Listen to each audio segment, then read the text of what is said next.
से पहले नजर डालते हैं अब तक की बुलेटिन। टंडवादम तंजीम उसाजा पाकिस्तान के मरकजी सदर डॉक्टर अल्ताफ हुसैन लंगड़ियाल का जिला सोबतपुर बलूचिस्तान कनकोट सिंध 2 रोज़ा मुतासरीन बारिश और सैलाब जदगान के रिलीफ कैंपों का दौरा किया। दौरे के दौरान जनरल सेक्रेटरी तंजीम उसाजा Pakistan professor rice Ahmad Mansuri, secretary Sindh Shabir Ahmad Mirani भी मौजूद थे। बाद अज़ां मुतासरीन बरसात और सहाफ़ियों से बातचीत करते हुए डॉक्टर अल्ताफ हुसैन लंगड़ियाल ने कहा कि बारिशों की पेशन गोई काफ़ी वक्त पहले महकमा मौसमियात ने कर दी थी, मगर बारिशों के नुकसानात से बचाव के लिए ज़रूरी इक़दामात नहीं किए गए, जिसकी वजह से बस्तियों की बस्तियां ज़ेरे आब आ गईं, मकान गिर कर तबाह हो गए, माल मवेशी का बड़े पैमाने पर नुकसान हुआ। इन तमाम तरह हालात के ज़िम्मेदार हुकूमत है। अब पानी की निकासी के लिए कोई इक़दामात नहीं किए जा रहे। आफत ज़दा करार देने के बावजूद मुतासरीन को रिलीफ नहीं दिया जा रहा।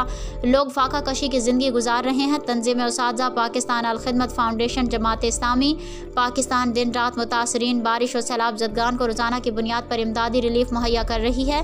बाद अज़ां डॉक्टर अल्ताफ हुसैन लंगड़ियाल ने मुतासरीन बारिश और सैलाब जदगान में राशन, बैग, मच्छरदानियाँ, मेडिसिन तकसीम किए।